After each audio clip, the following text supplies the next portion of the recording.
Jack Sutton rubbed his tired eyes and stared at the monitor again. Something wasn't right. The energy readings from the edge of the solar system had been growing stronger for 3 days now. As the lead sensor officer at Luna Defense Station, he had learned to trust his gut. "Sir, I think you should see this," he called to his superior. Commander Frank Wells moved to Jack's station, coffee in hand. "What have you got?" "These patterns don't match anything in our database. They're concentrated near Neptune's orbit and growing stronger." Wells frowned. "Natural phenomenon?" "No, sir. Too regular, too precise." Jack pointed to the pulsing patterns on his screen. "Whatever this is, someone made it." Within hours, the observation deck of Luna Station was packed with officers watching the main screen.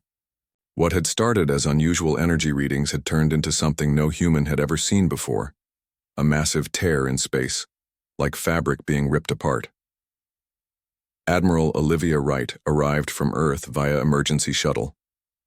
She stood tall despite her 60 years, her face stern as she assessed the situation.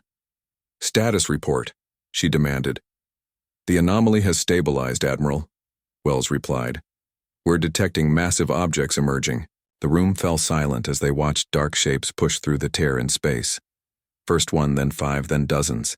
Ships, massive ships, unlike any human vessel. "My God," someone whispered. "Get me a direct link to the Pentagon, Admiral," Wright ordered. "And someone wake up every world leader. Now." Before communications officers could comply, every screen in the station flickered. A face appeared. At least they thought it was a face. Gray-green skin stretched over an elongated skull with 4 small eyes arranged in a diamond pattern. Its mouth was a thin line that didn't move when words in perfect English came through the speakers. "People of Earth, you now belong to the Kryvax Dominion. Your resources are now ours. Surrender or be eradicated. No introduction. No diplomatic overtures, just a demand and a threat." Admiral Wright stepped forward. "This is Admiral Olivia Wright of Earth's United Defense Force. We request peaceful." The transmission cut off. Seconds later, alarms blared throughout the station. "They're attacking Titan Colony," a communications officer shouted. "They're not responding to any hails." The room erupted into activity. Officers rushed to stations while Admiral Wright barked. "Orders. Deploy all Saturn sector forces.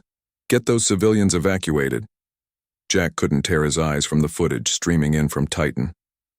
Advanced alien weapons tore through the colony's defenses like they were paper.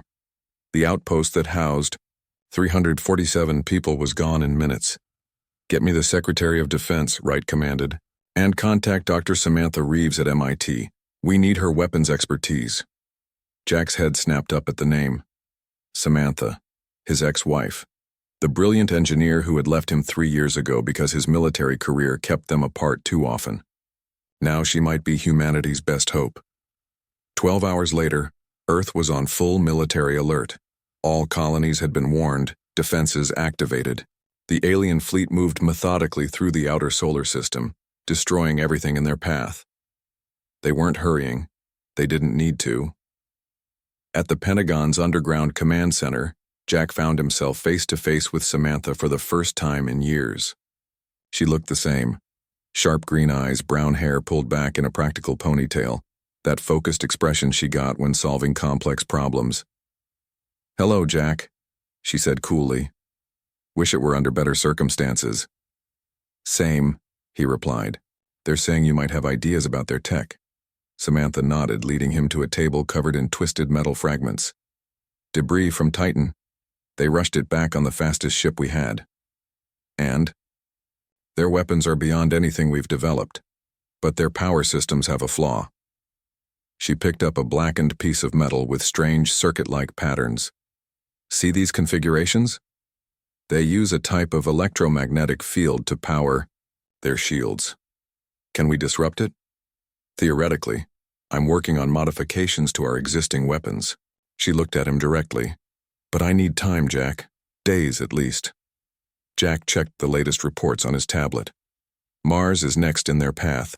2 million people live there. Then we need to slow them down. Admiral Wright gathered every high-ranking officer and scientist for an emergency meeting. Projected on the wall was the approaching alien fleet. Over 50 massive ships headed for Mars. Our conventional weapons barely scratched them, General Paul Dixon reported grimly. The orbital defense network took out one small vessel, but it cost us 3 satellites. Dr. Reeves. Wright turned to Samantha. What's your assessment? Samantha stood and displayed her findings. The alien shields operate on a frequency we can target. I've designed modifications that might penetrate their defenses, but they need to be in close range to work. How close? Asked Wright. Fighter jet close. We'd need pilots willing to fly right up to these ships. The room grew quiet. Everyone understood what that meant. Likely suicide missions. I'll lead the squadron, said a voice from the back. A man in a pilot's uniform stepped forward. Major Dwayne Carter, ma'am. My team will volunteer. As the meeting ended, Jack approached Admiral Wright. Request permission to join the defense operations at Mars, Admiral. Wright studied him. You're a sensor specialist, Commander. I need you analyzing their communications, finding patterns we can exploit. With respect, Admiral, I've discovered something. Their transmission signals, they're not coming from individual ships. They're being relayed from a central source. Wright's eyes narrowed. A command ship? Yes, ma'am. If we can identify it, we might find their weakness. The next day, Earth's defense forces mobilized. Transports rushed reinforcements to Mars while evacuation ships prepared for the worst. Samantha worked without sleep, modifying weapons for Major Carter's squadron. In orbit around Mars, the red planet beautiful below them, 12 pilots prepared for what might be their final mission. Major Carter's voice came through their comms. We know the odds, we know what's at stake. Remember your training and hit them with everything we've got. On Earth, millions watched through satellite feeds as the alien fleet approached Mars. Jack stood beside Samantha in the command center, both silently acknowledging what they might lose. The modifications will work, she said, more to herself than to him. They have to, he replied. The alien fleet emerged from behind Phobos, Mars's moon. Their massive ships dwarfed humanity's defenses. Without warning, they opened fire on the orbital stations. All fighters engage, Carter commanded. 12 small fighters raced toward ships hundreds of times their size. Alien weapons fire filled space around them. 3 fighters disappeared in balls of flame before they even got close. But then something unexpected happened. Major Carter's fighter got within range of the lead alien ship and fired his modified weapons. For a moment, nothing happened. Then a section of the alien shield flickered and failed. His second shot tore through the alien hull. For the first time since they appeared, the Kryvax Dominion had taken damage. It works, Carter shouted over the comms. The modifications work. 2 more pilots managed to damage alien vessels before being destroyed. The alien advance paused. In that brief moment, humanity found something it desperately needed: hope. But Mars was still in danger. The battle had just begun. The red dust of Mars swirled as another explosion shook the colony dome. Sergeant Heather Martinez steadied herself against a wall as civilians rushed past her toward the underground shelters. Keep moving, she shouted, helping an older man who had stumbled. Follow the green lights to the lower levels. Above them, the sky burned. The Kryvax fleet had begun systematic bombardment of Mars 3 hours ago. Only the heroic efforts of Major Carter's fighter squadron had slowed them down, in all. His fighter, Dwayne Carter, banked hard to avoid enemy fire. Of his original 12 pilots, only 5 remained. But they had managed to destroy 3 alien ships and damage 7 others, far more resistance than the Kryvax had expected. Echo Squad, form up on my wing, Carter ordered over the radio. Focus fire on the ship with the damaged shield generator. The modified weapons Samantha had designed worked, but only at dangerously close range. Carter had to fly within what pilots called spitting distance of the massive alien ships to have any effect. His targeting computer locked onto a vulnerable spot on the nearest Kryvax vessel. Firing. The modified missiles streaked toward the alien ship, penetrating the weakened shields and striking the hull. A satisfying explosion bloomed in space as another section of the enemy vessel went dark, Direct hit, called his wingman. But the victory was short-lived. Return fire from 3 Kryvax ships converged on their position. 2 more human fighters disappeared in bright flashes. We can't hold them much longer, Carter reported to command. Request permission to withdraw and regroup. Admiral Wright's voice came through clearly from Earth Command. Permission granted, Major. You've done enough. Get your people out. As the remaining fighters retreated, Carter looked back at Mars. Fires were visible even from orbit as the alien bombardment continued. His hands tightened on the controls. They had hurt the Kryvax, but it wasn't enough to save Mars. On the planet's surface, Heather guided the last group of civilians into the deep underground shelters built into the Martian bedrock. Originally designed to protect colonists from radiation and dust storms, they now served as humanity's last defense against alien weapons. Is that everyone from Sectors 3 and 4? She asked a fellow soldier. All that we could find, he replied grimly. Some people refused to leave their homes. Heather nodded. She had seen it before, denial in the face of disaster. Some couldn't, except that their lives were about to change forever. A young scientist approached her, clutching a secure container. Sergeant, I'm Dr. Ben Mason from the research facility. I need to get these samples to Earth. What are they? Fragments from a damaged alien ship that landed near our outpost. It could be crucial to understanding their technology. Heather looked at the emergency evacuation schedule on her tablet. There's one last shuttle leaving in 20 minutes. If we hurry, we can get you on it. Back on Earth, Jack Sutton worked tirelessly to decode the Kryvax communications. The patterns were becoming clearer. All commands seemed to flow from a single source. Admiral, he said, pointing to his screen where Wright stood behind him. Look at the communication pathways. Everything routes through this vessel here, hiding behind Phobos. Wright studied the display. A command ship? I believe so. And if we could disrupt it, the fleet might lose coordination. Wright finished his thought. Good work, Commander. Keep on this. In the weapons lab below the Pentagon, Samantha reviewed footage from the Mars battle. The modified weapons had worked better than expected, but they needed more. Something that could target multiple Kryvax ships at once.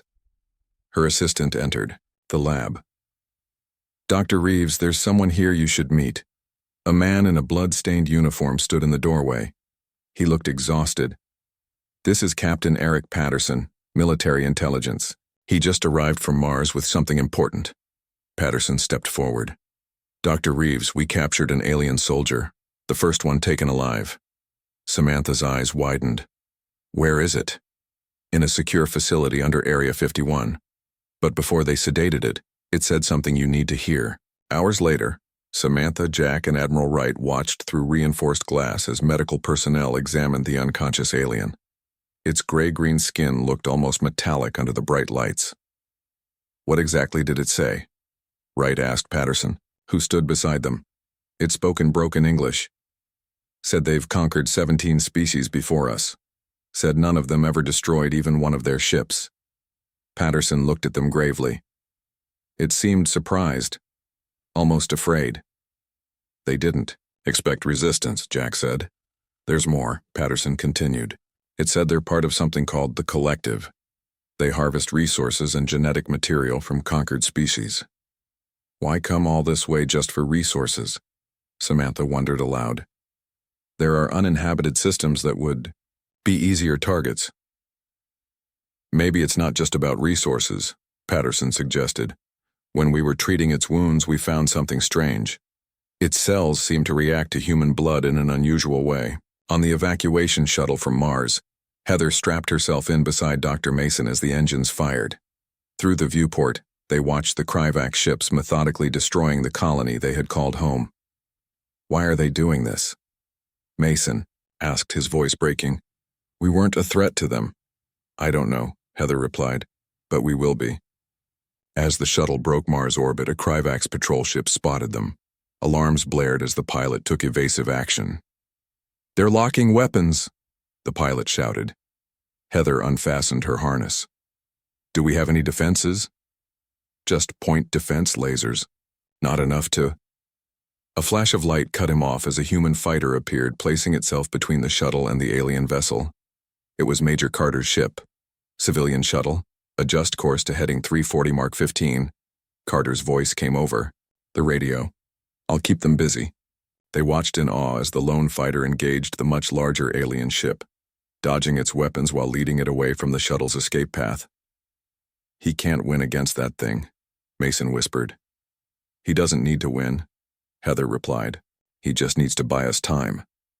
The shuttle accelerated away as Carter executed impossible maneuvers, somehow keeping the alien ship distracted. Just as they prepared to jump to higher velocity, they saw Carter's fighter score a direct hit on the alien vessel's propulsion system. Both ships began to drift, damaged but still firing at each other. Then they were gone, left behind as the shuttle escaped toward Earth with its precious cargo, survivors and alien technology that might turn the tide of war. 2 weeks later, Mars had fallen completely, but at a cost the Kryvax hadn't expected. Their casualties were higher than in any previous conquest, their fleet reduced by almost 20%. In the Pentagon War Room, Admiral Wright addressed the gathered military and scientific leaders. The mood was somber, but determined. Mars is lost, she said plainly. But Earth will not fall. The samples and data recovered by Sergeant Martinez and Dr. Mason have given us new insights into Kryvax technology. Samantha stood to present her findings. We can expand the modifications to our orbital defense systems, and based on Commander Sutton's analysis of their communications, we believe we've identified their command structure. Jack stepped forward. If we can disrupt or destroy their command ship, we might gain a significant advantage. Wright nodded. We have 2 months before their fleet reaches Earth. 2 months to prepare our defense. 2 months to ensure that humanity survives. As the EII meeting ended, news arrived that stunned everyone. Major Dwayne Carter had survived. His damaged fighter had been recovered by a stealth rescue vessel. He was injured but alive, and had managed to capture intact pieces of Kryvax technology. For the first time since the invasion began, a feeling spread through Earth's defenders that defied the odds they faced. It wasn't just hope. It was something the Kryvax would soon learn to fear. Human determination. 2 months had passed since the fall of Mars. Earth's night sky now showed the distant flashes of light that marked the approaching Kryvax fleet. Every day they grew closer. Every day humanity prepared. Deep beneath the Rocky Mountains, in a facility, carved from solid rock, Samantha Reeves stood before a dissected piece of alien technology. Beside her was Dr. Alan Garcia, a physicist whose brilliant mind had helped crack several Kryvax secrets. The neural connections are like nothing I've ever seen, Alan said, pointing to thread-like structures within the alien device. They respond to signals from the command ship like brain cells, Samantha nodded. That explains why they fight so perfectly together. They're not just following orders, they're extensions of a central mind. And if we cut that connection? Alan left the thought unfinished. The fleet would be thrown into disarray. Samantha completed his sentence. We need to find that command ship. In another section of the mountain facility, now called Hammer Station by those who worked there, Jack Sutton collaborated with Lisa Wong, the best communications specialist in the UDF. They pored over data collected from Kryvax transmissions. There, Lisa pointed to a pattern on her screen. Every 37 minutes, all ships receive a pulse signal from somewhere, near the moon. Jack leaned closer. Can we track it to its source? Not directly. They bounce it through multiple ships to hide the origin. She smiled. But I'm building an algorithm that might crack their pathway. Lisa's fingers flew across her keyboard. At 28, she had already broken more encryption codes than anyone in UDF history. If anyone could find the hidden command ship, she could. Jack's tablet beeped with a message. Admiral Wright wants us in the war room. They're bringing in the alien prisoner. When they arrived, the room was already crowded with military and scientific personnel. Captain Eric Patterson stood next to a secure containment unit with transparent walls. Inside was the captured Kryvax soldier, now conscious and watching them with its 4 small eyes. Admiral Wright addressed the room. The prisoner has agreed to answer some questions in exchange for medical treatment. Captain Patterson will translate. Patterson stepped forward. We've learned some of their language. I'll do my best. The questioning began. Through Patterson's halting translations, they learned disturbing information. The Krivaks weren't just invading for resources, they were specifically interested in human DNA. It says there's something in our genetic code they've never seen before, Patterson explained. Something they call the resistance marker. What is that? Wright asked. More translation followed.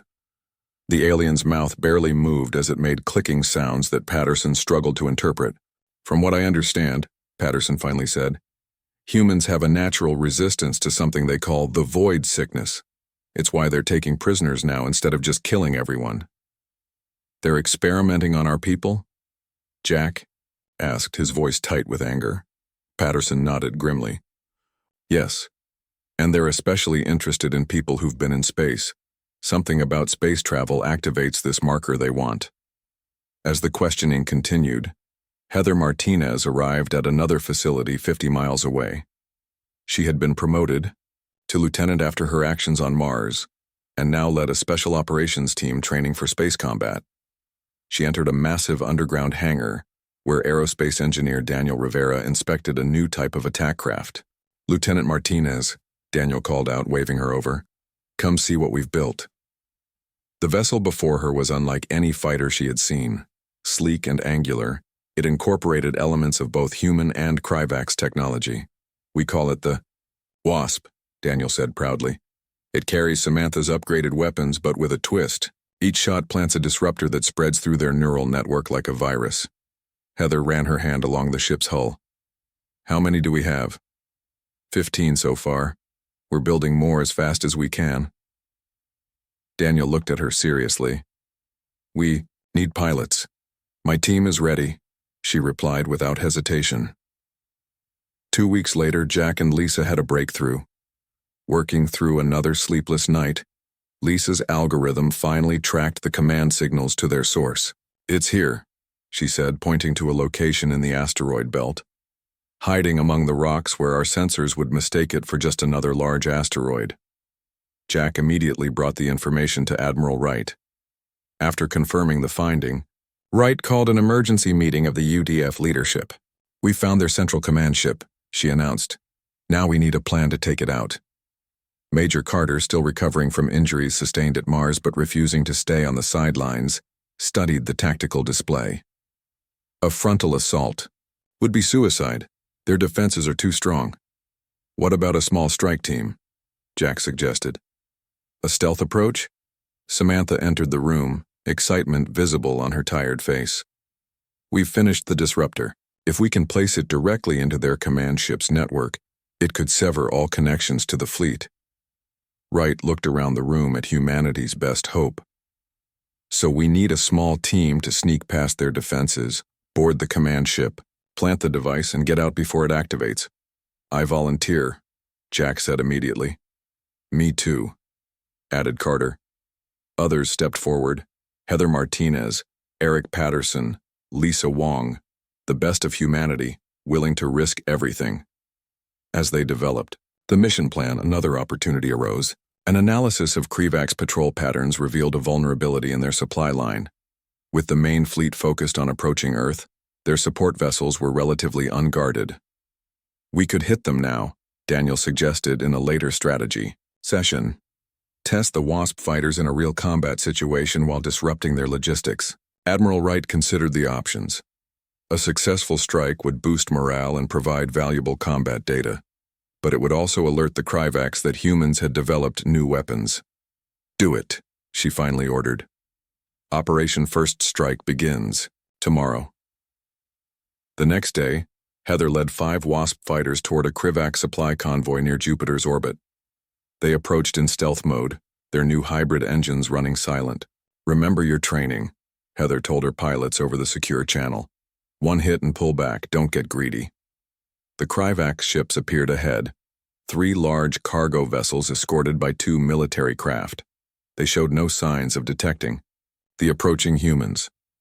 On my mark, Heather said, targeting the lead escort. 3, 2, 1, engage. The Wasps streaked forward, suddenly visible as they activated weapon systems. The Kryvax escorts tried to respond, but the human ships were too fast, too agile. Heather's targeting system locked onto the lead escort. She fired.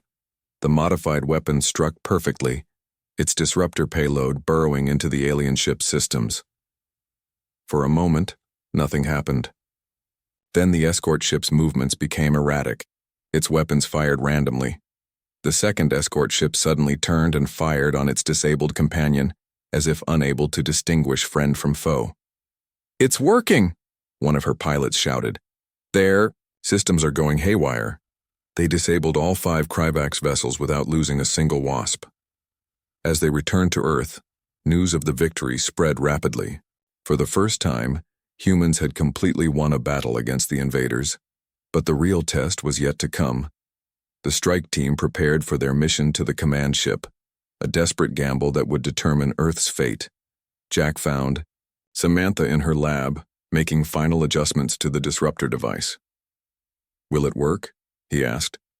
She looked up at him, her face showing both exhaustion and determination. "It has to." Outside, the flashes in the night sky grew brighter. The Kryvax main fleet had reached the moon. Earth's deadline had arrived. Earth's orbital defense platforms lit up the space around the planet as the Kryvax fleet advanced. Despite humanity's best efforts, many of the alien ships broke through, launching attacks against major cities and military installations. In the ice dome underground command center, Admiral Wright watched grimly as damage reports flooded in. The Kryvax had found Hammer Station, the secret base on the far side of the moon, where humanity's best scientists had worked tirelessly, was now under heavy attack.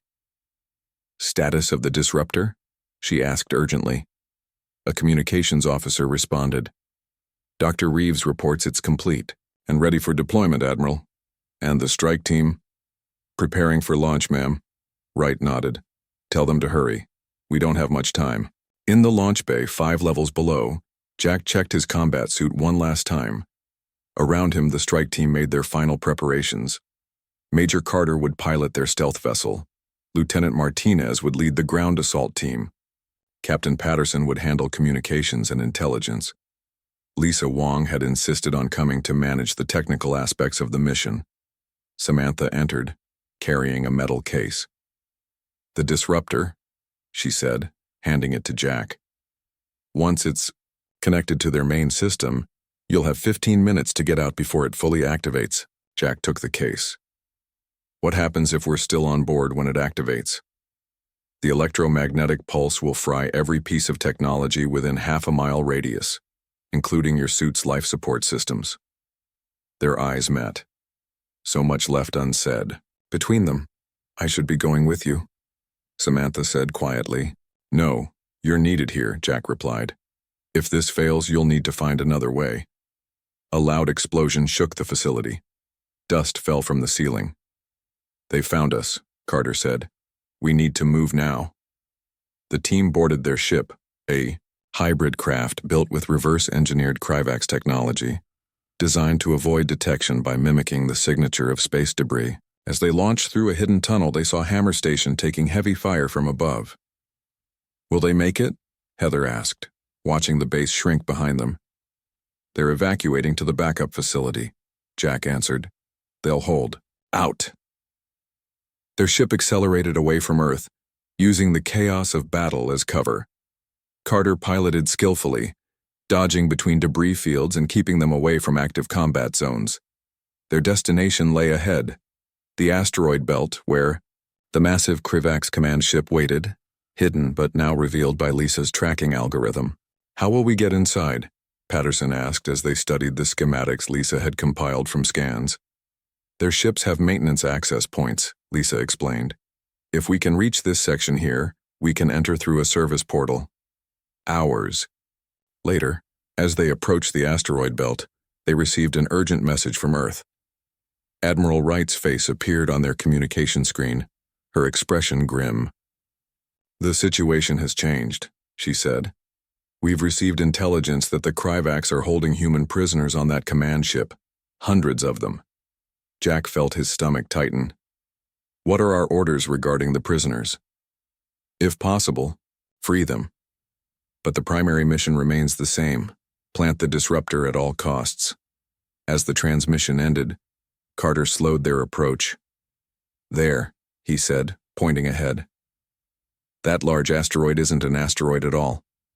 The Kryvax command ship was enormous, at least 3 times larger than their biggest battleships. It floated motionless, partially hidden within a cluster of actual asteroids that served as natural camouflage. No wonder we couldn't find it until now, Lisa whispered.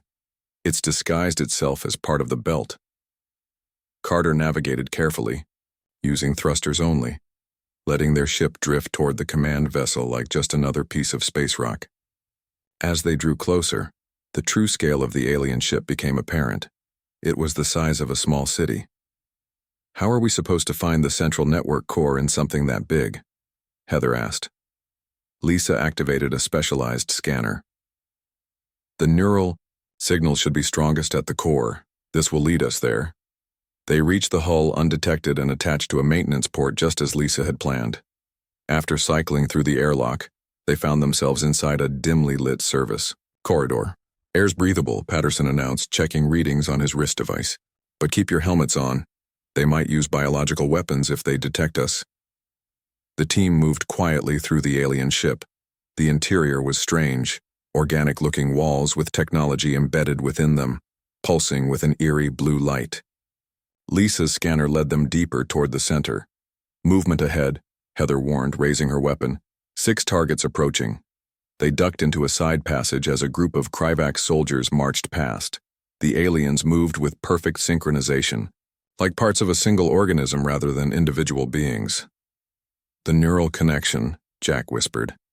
They're all linked to the central mind. Once the patrol passed, they continued forward. Lisa's scanner led them to a vast chamber filled with rows of transparent containers. Inside each container was a human, unconscious but alive, with tubes and wires connected to their bodies. My God, Patterson breathed. They're experimenting on them. Heather's face hardened. We need to get them out. The mission comes first, Jack reminded her, though the sight made his blood boil. Once the disruptor activates, we can come back for them. They pressed on, but the discovery of human prisoners had affected them all. The Kryvax weren't just invaders. They were torturers, treating humans like lab specimens. At last, they reached a massive door, pulsing with energy. Lisa's scanner went wild. This is it. The central network core is through there. Patterson worked on bypassing the alien security while the others kept watch. Finally, the door slid open, revealing a chamber unlike anything they had seen before. Vast pulsating mass of biological and technological components filled the room, stretching from floor to ceiling. Thin, glowing filaments extended outward like a giant web, connecting to terminals around the perimeter. The hive mind, Lisa said in awe. The entire Kryvax fleet connects through this. Jack opened the case containing the disruptor. The device was small, about the size of a basketball. But Samantha had assured them it was powerful enough to sever all neural connections once activated. Where do we place it?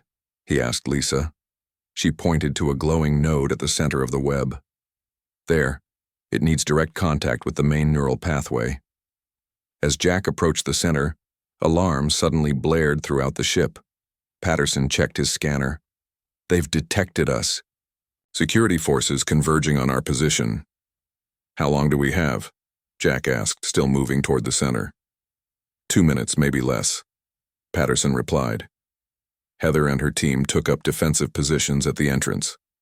We'll hold them off. Just plant that thing and let's get out of here. Jack reached the central node and carefully attached the disruptor. He activated it according to Samantha's instructions. A soft hum emanated from the device as it began to work. It's done. 15 minutes until full activation. Let's move.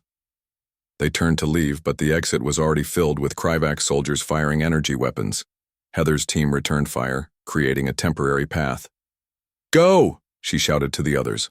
I'll cover you. Not without you, Jack yelled back.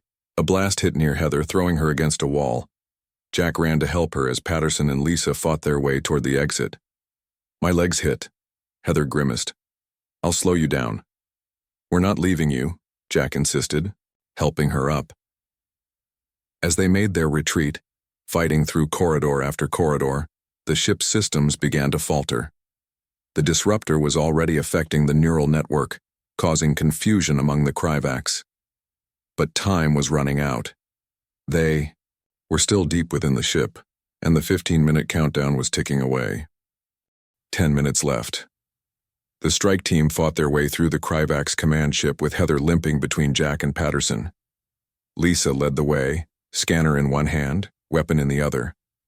The halls were filled with confused Kryvax soldiers, their movements becoming less coordinated as the disruptor began to affect their neural network.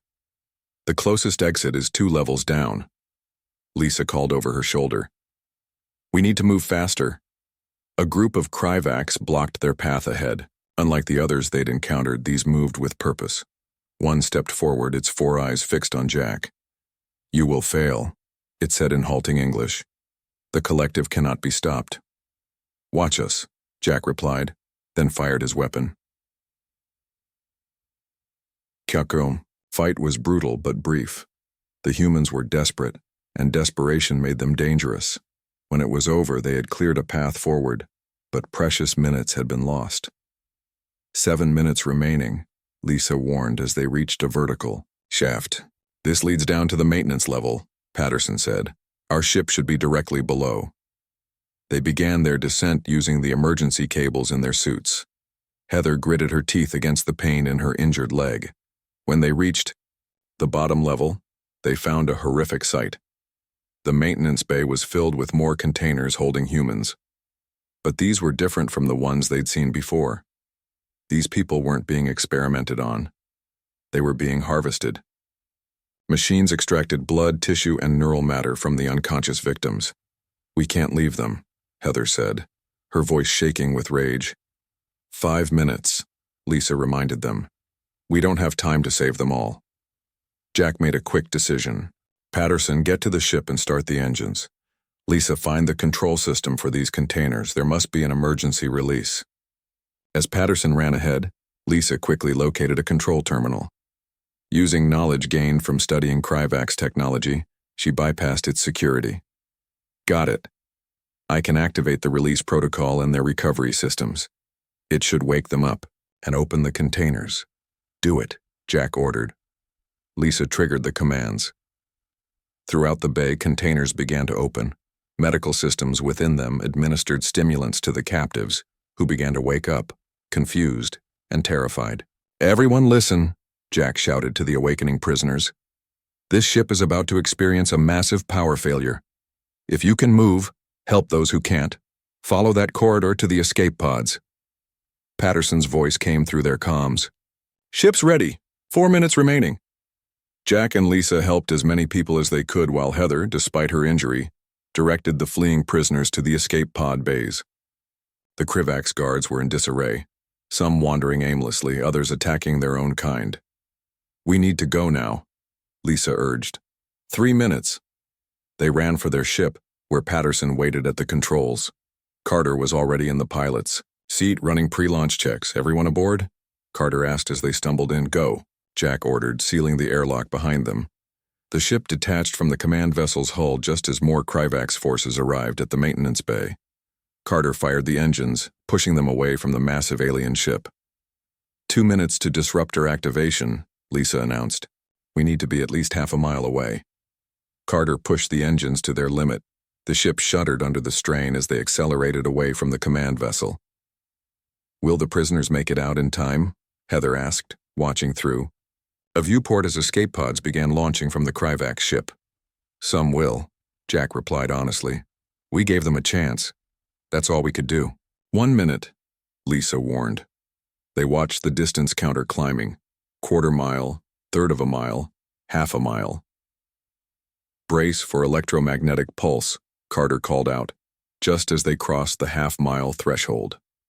A heartbeat later, a wave of energy erupted from the Kryvax command ship.